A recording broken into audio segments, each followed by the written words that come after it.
When a pipe wrench becomes damaged, deciding whether to repair or replace it depends on the extent of the damage and the cost of repairs. Minor issues, like rust or buildup, can often be resolved through cleaning and lubrication, extending the tool's life.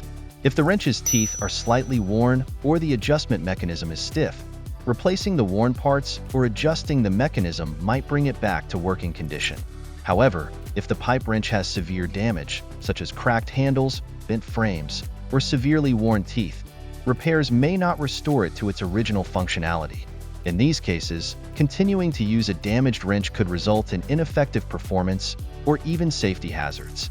Replacing the wrench becomes a safer and more practical option when the damage is beyond repair. If the cost of repairs, including parts and labor, exceeds the price of a new wrench, replacement is generally the best choice. Additionally, if the wrench is old and has already undergone multiple repairs, it may be time to invest in a new tool for better performance and reliability. Ultimately, regular maintenance and early detection of damage can help you decide when repairing is viable, but in cases of major damage, replacing the wrench is the safer option.